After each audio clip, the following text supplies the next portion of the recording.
Bueno, chicos, vamos a hablar del laboratorio de biología molecular el día de hoy. Para primero recordar la parte de la estructura del ADN, esta fue descrita por Watson y Crick. ¿Qué era lo relevante de la estructura que ellos propusieron? Es que esta estructura en doble hélice permitía entender cómo es que esta molécula podía contener gran cantidad de información. Esta estructura tridimensional que ellos diseñaron también permitió conocer que estos distintos tipos de nucleótidos que vamos a ver más adelante para recordar puedan luego traducirse en proteínas y que van a formar parte del fenotipo de cada individuo. Vamos a ver en cuanto a la regulación del ADN y la expresión genética que el genoma nuclear es el plano del genoma humano. Primero se estimaba antes de la secuenciación de este genoma que eran alrededor de unos 100.000 millones de pares de bases el ADN. Sin embargo, tras la secuenciación se encontró que era un poco más de unos 3.000 millones. Están organizados, como ya saben, en 23 cromosomas, 22 autosómicos y uno sexual. Vamos a ver que solamente del 1 al 2% de estos genes van a ser codificados en proteínas y estos les denominamos exomas. En cuanto al exoma, son unos 21.000 genes que son los codificantes.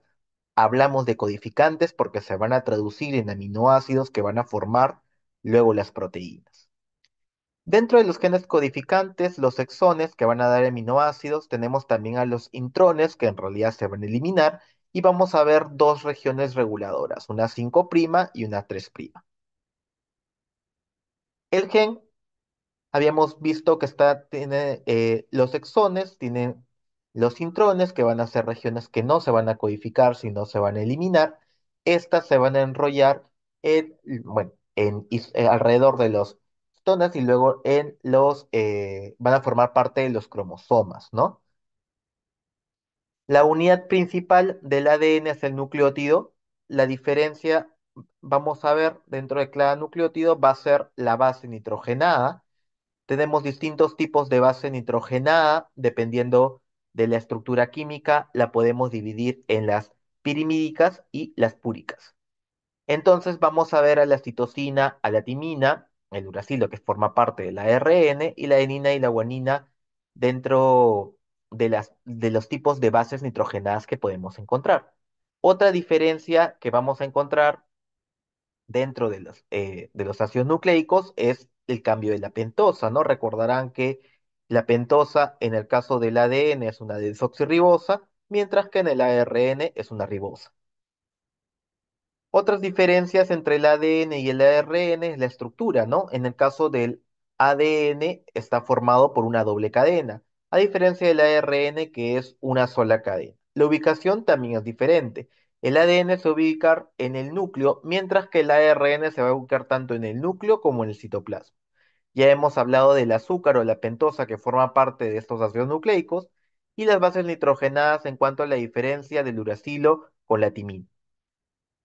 La principal función del ADN es el almacenamiento y la transmisión de la información genética, mientras que el ARN lo que va a hacer es transferir este código genético a los ribosomas. ¿Para qué? Para que estos se traduzcan en aminoácidos y estos aminoácidos formen las proteínas que van a formar parte y que van a ser la base fenotípica de cada individuo. En cuanto a la replicación del ADN, esta se da en la fase S, y vamos a ver en qué consiste. Consiste en que esta cadena de ADN va a formar dos cadenas hijas, y para esto se tiene que aperturar dicha cadena de ADN a través de las helicasas. Una vez que se apertura esta doble cadena de ADN, se tiene que unir un cebador o un primer que está formado por nucleótidos de ARN que han sido sintetizados por una enzima ARN primasa.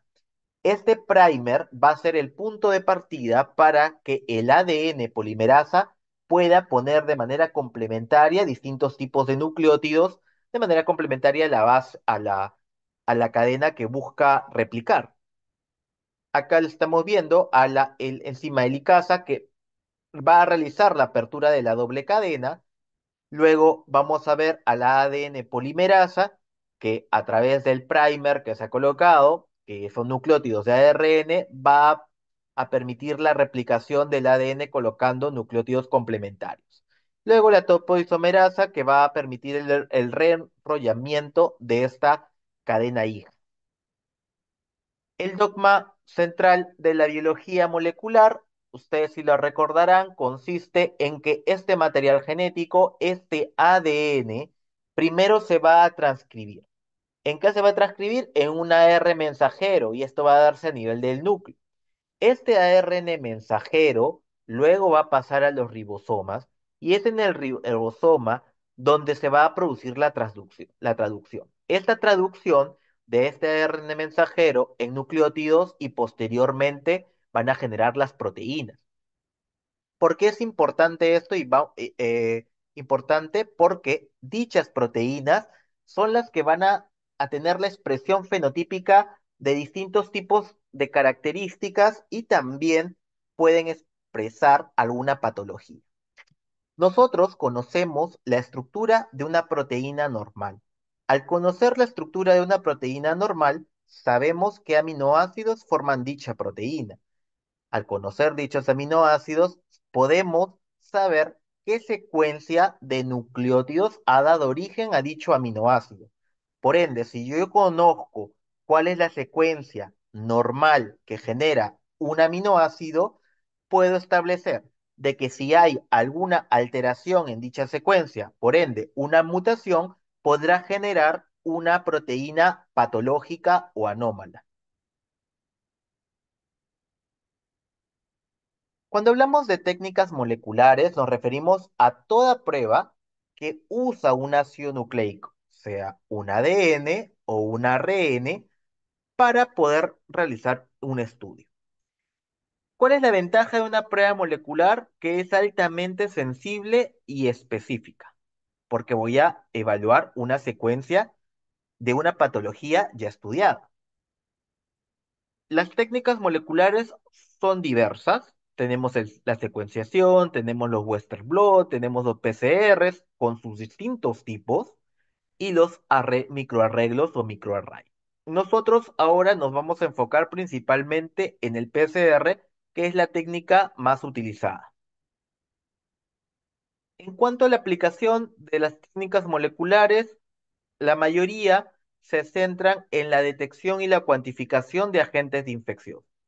Y esta técnica se ha convertido en muchas de esos tipos de patologías en su gol estándar. También para la detección de enfermedades genéticas, porque ya hemos visto que la expresión de una proteína patológica la puede encontrar en su base genética, porque esta base genética se va a traducir posteriormente en dicha proteína anómala y esta proteína es la que está expresando la enfermedad de este paciente. En enfermedades oncológicas, si ustedes recordarán en la parte de leucemia, la clasificación actual de la AMS se enfoca en alteraciones genéticas y son estas pruebas las que me permiten dicho diagnóstico y dicha clasificación, por ejemplo, de las leucemias, ¿no? Vamos a ver algunos métodos moleculares para tanto el estudio del ARN como del ADN.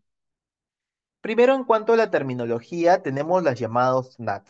Cuando ustedes vean el NAT, se refiere a unas pruebas de ácidos nucleicos, y es toda prueba que analiza dichos ácidos, tanto ARN como ADN.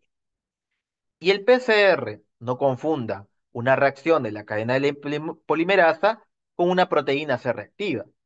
Un PCR, ¿en qué consiste? Que yo tengo o sé una secuencia específica para dicho patógeno y voy a buscar que dicha secuencia se amplifique, o sea, generar muchos segmentos específicos de dicho agente infeccioso, por ejemplo, y luego voy a utilizar un colorante o de repente vamos a ver otras técnicas para poder saber si está presente dicha secuencia en la muestra que he buscado estudiar y también poder cuantificar.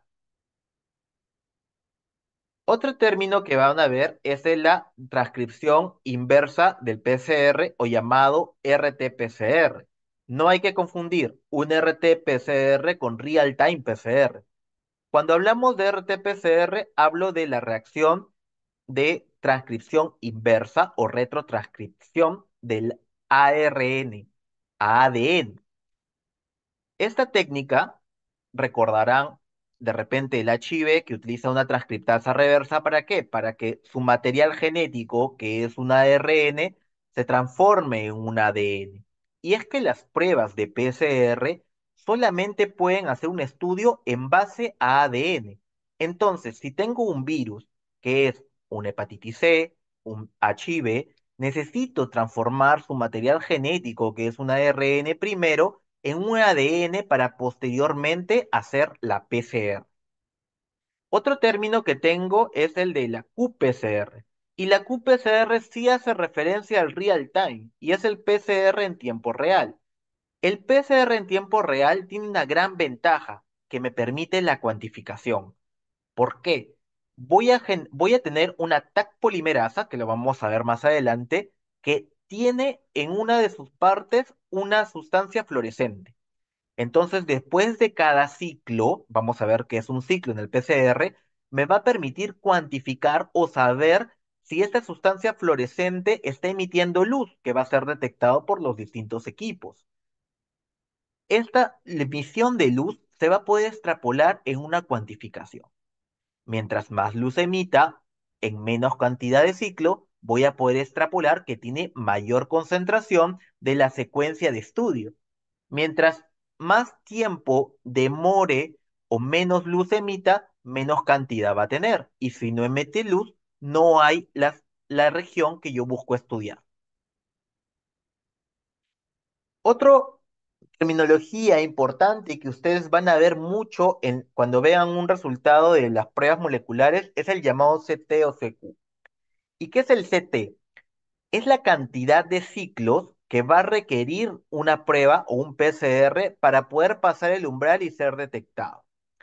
Por ejemplo, acá yo tengo un umbral, esta es la región de ruido que está generalmente hay en este tipo de pruebas, y la prueba debe pasar este ruido para que yo lo considere positivo o detectado.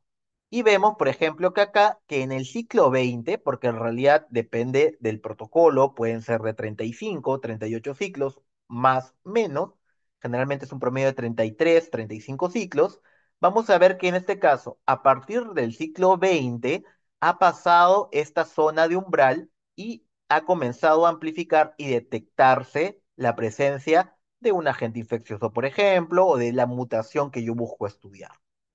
Entonces, el CT, en este caso, es que en el ciclo 20 se ha hecho positivo dicha prueba. Otro término es el de sensibilidad y límite de detección, y es el límite o la cantidad de ácido nucleico que va a poderse detectar. Este LOT es muy importante en los agentes infecciosos. Por ejemplo, en el HIV, en la hepatitis C, es importante cuál es el límite de detección de mi prueba. Y vamos a hablar entonces de la reacción de la cadena de polimerasa, que fue desarrollado por Kary Mullis en 1986 más o menos, en la cual, ¿qué permite esta prueba? Permite una secuencia que yo busco estudiar, poder detectarla y ya, a través de otras técnicas, poder cuantificarla. Voy a tener dicha región en estudio, que puede ser un ADN y un ARN, obtener una gran cantidad de copias a través de la amplificación. Y para esto vamos a ver que el PCR consta de tres partes. La denaturación, que consiste en la apertura de esta doble cadena de ADN, el copiado, hibridación o annealing, que consiste en que voy a utilizar primers. Habíamos visto ya el concepto de primers en la replicación del ADN. Voy a utilizar primers, dos tipos de primers, para que se alineen y luego ocurra el reapareamiento o elongación utilizando un ADN polimerasa que va a utilizar estos primers que ya he utilizado en el annealing para unir de manera complementaria los nucleótidos a la región que yo busco estudiar. Entonces, esta prueba de PCR está utilizando la replicación que se da en el ciclo celular para una prueba de laboratorio. ¿Qué necesito entonces para un PCR? En estos pequeños tubos voy a colocar el ADN que he extraído. Las muestras para una prueba molecular pueden ser muchas. Como se dice, puedo extraer ADN de cualquier tipo de muestras, pero se estará presente lo que yo busco. He ahí la pregunta y el objetivo de dicha prueba molecular o dicho PCR. Se puede extraer ADN de cualquier tipo de muestras, entre comillas. Obviamente dependiendo de qué protocolo se va a seguir, ¿no? Los protocolos más comunes evalúan extracción de ADN en sangre total, en suero, en plasma, en líquido cefalorraquídeo, por ejemplo, en labrado bronquioalveolar. Ya otros tipos de muestras, por ejemplo, heces, por ejemplo, tejidos, por ejemplo, bulbo piloso, requieren un protocolo mucho más especial y unas enzimas especiales. Pero entonces requiero primero extraer el material genético. Por ejemplo, me viene sangre total. Yo voy a estudiar CMV en sangre total. ¿Por qué estudio CMV en sangre total? Porque el virus no solamente va a estar presente a nivel del plasma, sino que también se introduce en la célula y utiliza todo su aparataje. Entonces yo busco estudiar el virus dentro de las células. Voy a extraer el ADN de esa muestra. El ADN que extraiga va a tener distintos tipos de ADN, ¿no? Va a tener el ADN del paciente, pero también va a tener el ADN del virus si está presente en dicha muestra. Luego voy a la ne- tener dos cebadores. Vamos a ver un primer reverse y un primer forward. Vamos a ver en la siguiente diapositiva que se van a unir a ambos extremos de la cadena ya abierta. Necesito los nucleótidos, los DNTS. ¿Para qué? Para que se alineen uno a uno a través de la ADN polimerasa de manera complementaria con la región de interés. Entonces yo tengo una región de interés, por ejemplo, esta región que está acá enmarcada. Esta es mi región de interés. Entonces, yo lo que voy a hacer primero es aperturar la cadena de ADN con una alta temperatura a través de la denaturación. Luego, en esta zona de interés tengo que colocar dos primers, un primer reverse y un forward primer, que me limite justamente la zona que busco estudiar. Posteriormente a este se va a añadir un ADN polimerasa que va a colocar los nucleótidos de forma complementaria justo en esta región. Entonces los pasos para recordar, la denaturación se llega a una temperatura promedio de 94 grados. En realidad va a depender mucho del protocolo que se utilice, porque hay distintos tipos de ciclaje, hay distintos tipos de temperatura. En promedio, 94 grados. Esta alta temperatura lo que hace es que se rompan los puentes de hidrógeno y se separen esta doble hebra de ADN en dos hebras. Luego se van a añadir los primers que ya hemos visto, que en un paso que se llama annealing o apareamiento, se van a añadir estos primers a una temperatura ya entre 45 y 55 grados. Luego se va a volver a subir la temperatura hasta unos 72 grados y va a ocurrir un proceso que se llama elongación. En este proceso de elongación va a actuar esta ADN polimerasa con los nucleótidos que he colocado para ponerlos de manera complementaria con la secuencia que ya me ha dado o con la región que ya me ha demarcado estos primers. Veo entonces la denaturación a unos 94 grados, me permite la apertura de esta doble cadena de ADN. ¿De qué depende a mayor temperatura? Por ejemplo, si hay una unión de GC o guanina-citosina, voy a necesitar una mayor temperatura. Mientras más larga sea la secuencia que yo busco estudiar, también va a ser mayor el tiempo de denaturación. La hibridación, voy a colocar dos primers, ya hemos visto un primer reverse y un forward primer, una temperatura en promedio entre 55 y 60 grados. Luego va a venir la parte de polimerización o elongación, que es aproximadamente unos 72 grados, en la cual la ADN polimerasa va a comenzar a colocar estos nucleótidos que forman parte también del tubo, de manera complementaria con la región que ya me he especificado, los primers.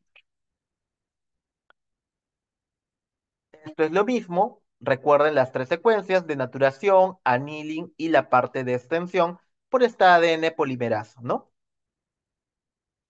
Vamos a ver que esto se da en ciclos. Este proceso de los tres pasos, es un ciclo. Se va a dar varias veces, ¿ya? ¿Por qué? Porque busco tener de manera exponencial gran cantidad de esta región que yo he buscado y delimitado con mis primers. Entonces, los ciclos se van a determinar. El número de ciclos es n y las copias que voy a poder obtener es 2n-1. Entonces, los factores que pueden afectar la especificidad del PCR, uno son los primers. Ahora actualmente hay en realidad una gran cantidad de reactivos, ya con primers altamente estudiados, que son in vitro diagnostic. Entonces, ya hay una gran cantidad de insumos que ya están totalmente limitados. Un primer específico para identificación de CMV, un primer específico para identificación de HIV, para hepatitis C, etcétera, etcétera, etcétera. Pero si lo quieres hacer de manera, digamos, in-house o quieres hacer tu prueba propia de laboratorio, tú puedes determinar el primer y lo puedes construir tu prueba. Y utilizas estas bases de datos donde ya me dicen qué primer necesito para determinado tipo de identificación. Por ejemplo, quiero buscar una mutación de repente, una mutación de, eh, en el gen que da resistencia al CMV, que puede ser el UL54, el UL97, e inclusive el UL56. Entonces, en estas páginas busco qué primers son específicos de dichas regiones y me va a permitir construir mi prueba. Compro los primers ya los venden y puedo identificar dichas regiones.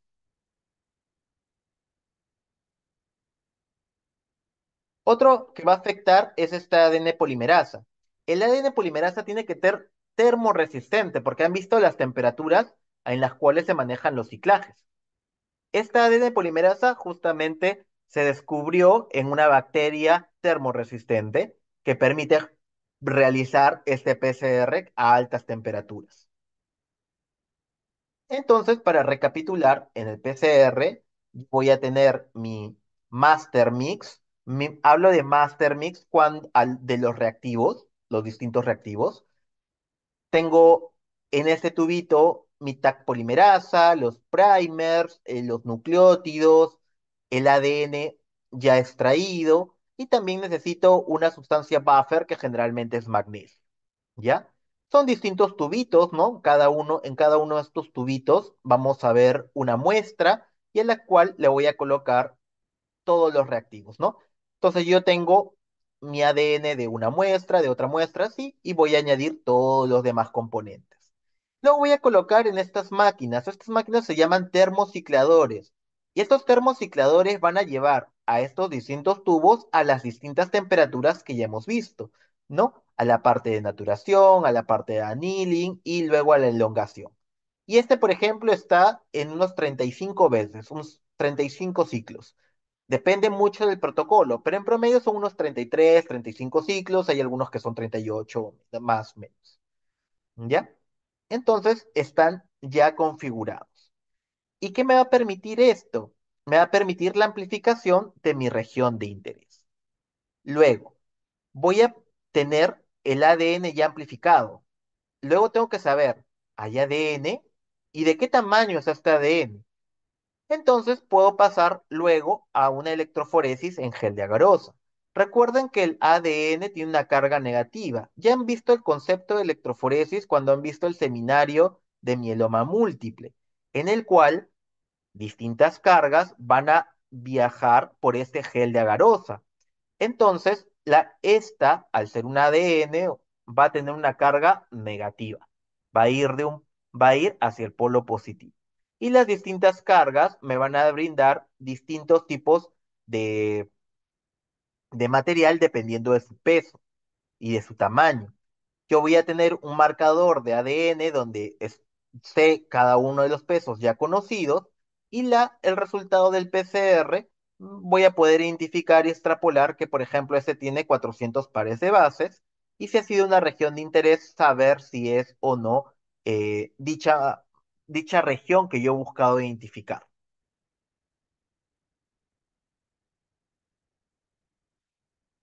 Entonces, el PCR es una técnica muy sensible, permite detectar mínimas cantidades, porque voy a detectar ADN o RN en esta muestra, y necesito en realidad una cantidad muy pequeña de material genético para poder detectarlo.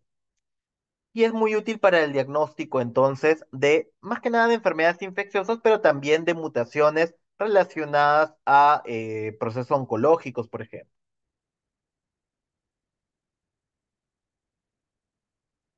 ¿En qué se utiliza el PCR? Se utiliza para la detección de enfermedades hereditarias, las llamadas huellas genéticas o con el estudio de los STR en pruebas forenses se utiliza mucho el PCR, clonación de genes, pruebas de paternidad que también son evaluaciones a través del STR, los short tandem repeats, diagnóstico de enfermedades infecciosas se utiliza mucho, es una de las principales técnicas que utilizamos nosotros en el laboratorio de biología molecular para el seguimiento de enfermedades infecciosas en pacientes trasplantados, por ejemplo.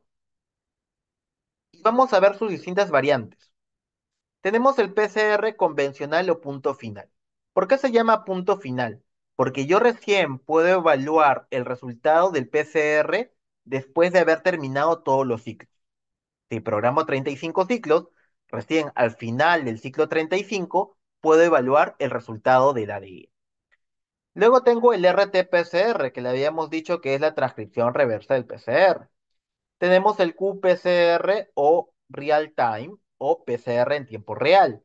Este sí me permite detectar después de cada ciclo cómo, si se da, si hay o no hay amplificación de la región de interés. Y tenemos la combinación de ambas, el RT-qPCR, que es un PCR en tiempo real, pero que parte de un material genético de ARN. Se tiene que hacer una transcripción reversa primero de este ARN en un ADN y luego se hace un qPCR. Por ejemplo, ¿en qué pruebas? Pruebas para el SARS-CoV-2. ¿En qué otra prueba? Para hepatitis C, para el HIV.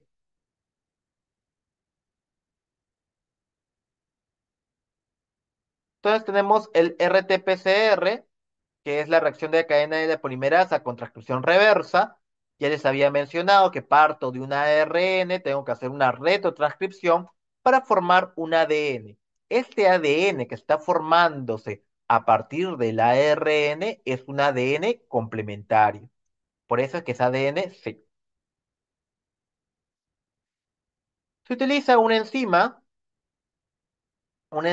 que es una retrotranscriptasa viral, que es el MMLBRT, y como ya les he mencionado, permite la formación de un ADN complementario. Para HIV, hepatitis C, SARS-CoV-2, por ejemplo, también nos permite esto. El qPCR o PCR en tiempo real recuerden, el PCR cuantitativo. ¿Por qué? Porque me va a permitir, a partir de cada ciclo, poder identificar si hay una reacción de fluorescencia o no. Me permite entonces diferir la cantidad de ADN que hay en cada muestra. Yo voy a tener distintas fases en la curva de amplificación. Por ejemplo, acá vemos que a partir del ciclo más o menos 22, 23, se está comenzando a amplificar, está comenzando a detectar, a detectar ADN. Ha salido la zona del umbral, se da la fase exponencial y vamos a ver que a partir de este ciclo puedo ya cuantificar la cantidad de ADN de interés que se ha estudiado que se encuentra en dicha muestra.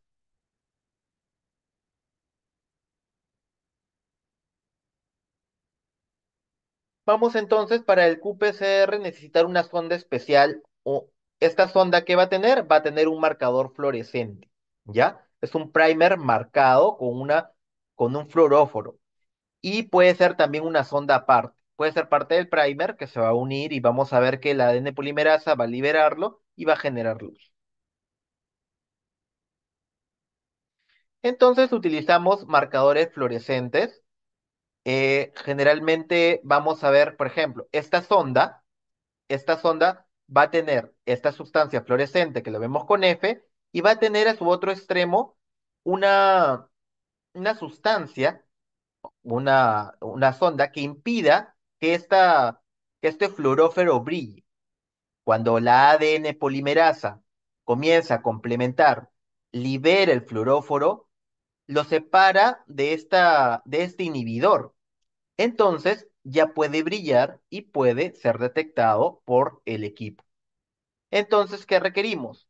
Requerimos de la cadena de ADN que voy a buscar e identificar, dos primers complementarios, el ADN o TAC polimerasa, que es este, necesito de nucleótidos, de un buffer y la sonda marcada.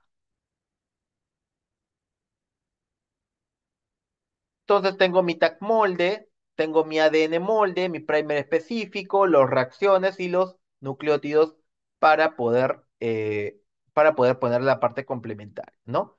Aparte, puede haber un agente intercalante o una sonda que va a tener una sustancia fluorescente y su inhibidor y que él va a estar rota por la tag polimerasa cuando comience a pasar. Estas se van a leer a través de curvas en distintos equipos de termociclador. Los termocicladores que hacen la lectura de qPCR en tiempo real si son diferentes a los de punto final.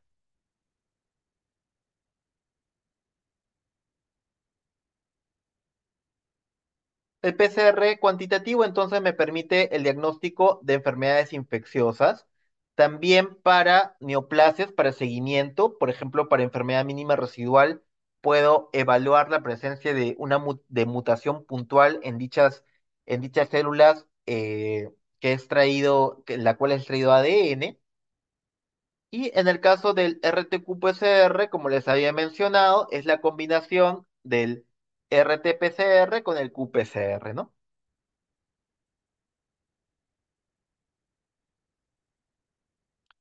Acá vemos un ejemplo.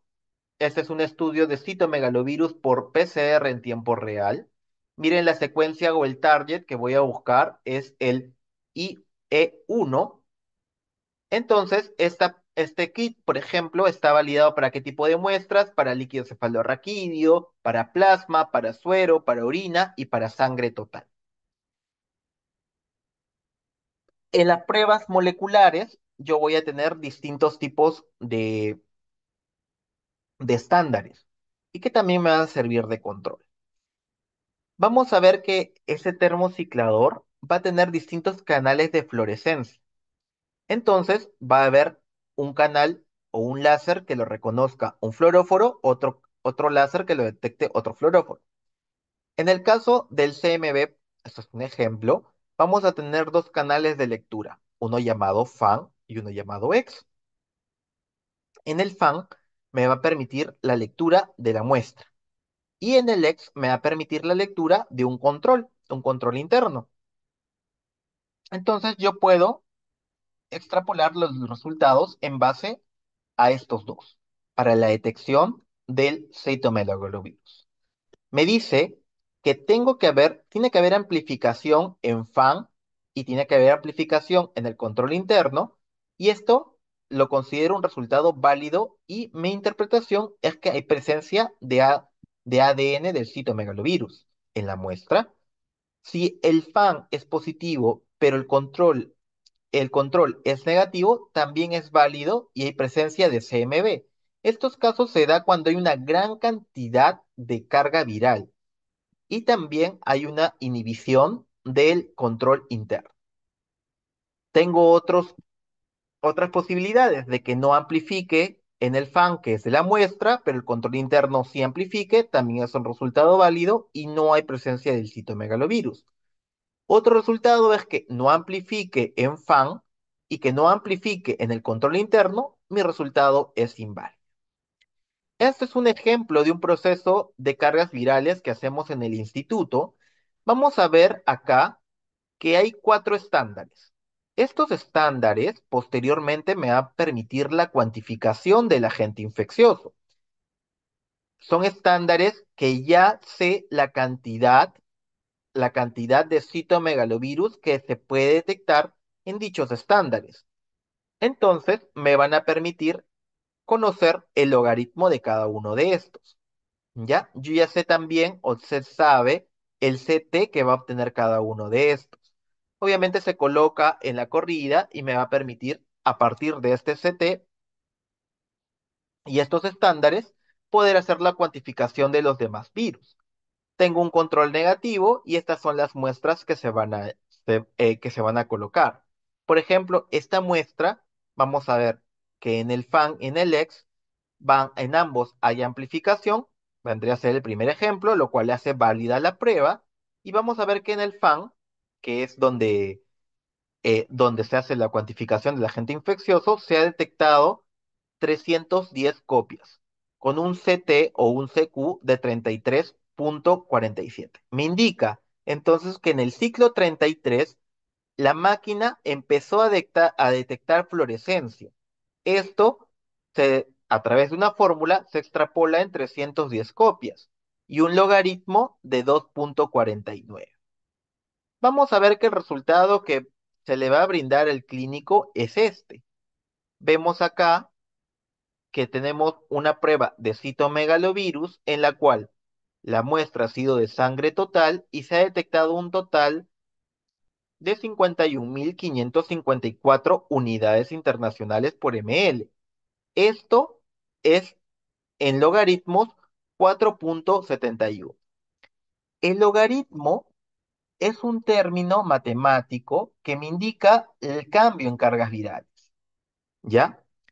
El logaritmo a la 10, en el caso de este 51.000, me indica la cantidad de ceros que va a tener. Por ejemplo, acá tiene 4, el logaritmo es 4,71, somos más específicos. ¿Para qué me sirve el logaritmo? El logaritmo es el punto de partida. Digamos que este es el primer estudio que tenga este paciente. Entonces, su punto de partida es un logaritmo de 4,71. En el siguiente control, yo voy a evaluar el logaritmo más que el número de copias. Si tiene, dependiendo de la bibliografía que busquen, un cambio en el logaritmo de 1 o 1,5, sea para arriba o para abajo, ya me indica un cambio significativo en cuanto a esta infección. Por ejemplo, si ha aumentado un logaritmo más de 1, me indica que el tratamiento está yendo mal. No está habiendo un adecuado control de esta infección por citomegalovirus. Si hay un cambio de logaritmo, por ejemplo, hacia abajo de 1 o 1,5, me indica que el tratamiento sí está funcionando, el cambio sí es considerable. Otro ejemplo con el Epstein-Barr, lo mismo, en este caso el target, la secuencia es el EBNA1, el cual las muestras, por ejemplo, que están validadas es lavado bronquiolveolar, líquido cefalorraquídeo, plasma y sangre total. Vemos acá las interpretaciones, también tiene un, un canal de lectura de la muestra, un control interno y los distintos resultados en cuanto a la detección. También en el caso del Epstein-Barr utilizamos distintos tipos de estándares, un control negativo y vamos a ver los distintos tipos de muestras. Estos virus que hemos visto, tanto el citomegalovirus como el Epstein-Barr, son de gran relevancia en los pacientes post-trasplantados, ¿no? Por eso es que en el instituto, que es un centro trasplantador, se hacen este tipo de pruebas para la detección de agentes infecciosos. Acá también vamos a obtener un resultado muy similar en el caso del citomegalovirus. Tenemos en cuanto a las unidades internacionales por ml, 21.029 y el logaritmo en este caso es de 4,32. Como les he mencionado, ese es el punto de partida para el control posterior del paciente. Otra de las pruebas que ustedes ya deben haber visto o ya han escuchado es el del GeneXpert. El GeneXpert también es un PCR en tiempo real y este va a detectar el, el Mycobacterium tuberculosis y también tiene la ventaja de detectar mutaciones que confieren resistencia a la rinfampicina, ¿ya? Entonces, yo tengo la secuencia de interés, que es este IS-1081 y la IS-6110, en el cual el CT me indica si ha habido amplificación o no. En este caso, sí ha habido amplificación, por lo cual es detectado el Mycobacterium tuberculosis. Y estos genes, el RPOB1, 2, 3 y 4, son genes que, que me indican si hay resistencia o no a la rifampicina. En este caso, como se ha detectado esta secuencia de, del RPOB1, indican entonces que sí hay la presencia de esto. Si no hubiese la presencia de alguno de estos, me indicaría de que hay una mutación, y esa mutación puede conferir una resistencia a la rifampicina.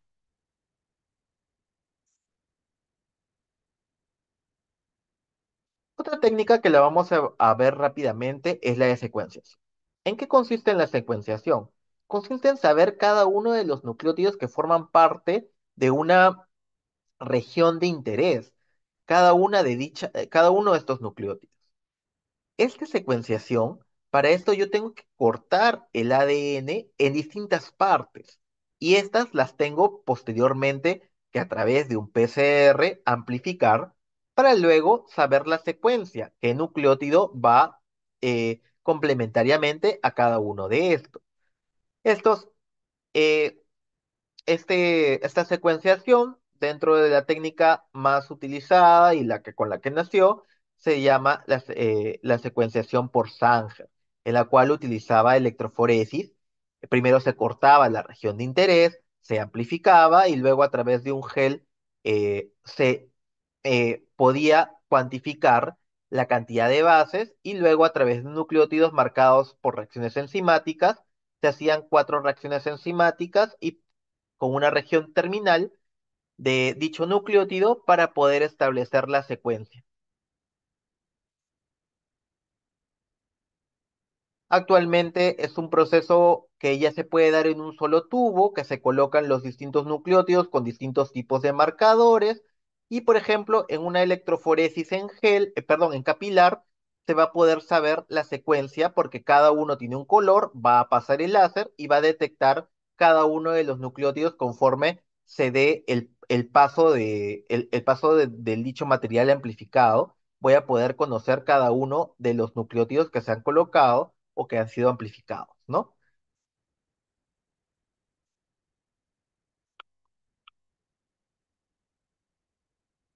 Eso es lo que les mencionaba. Esto me permite a través por ejemplo, utilizando el dogma de la biología molecular, yo sé qué aminoácido, qué secuencia da origen a un aminoácido.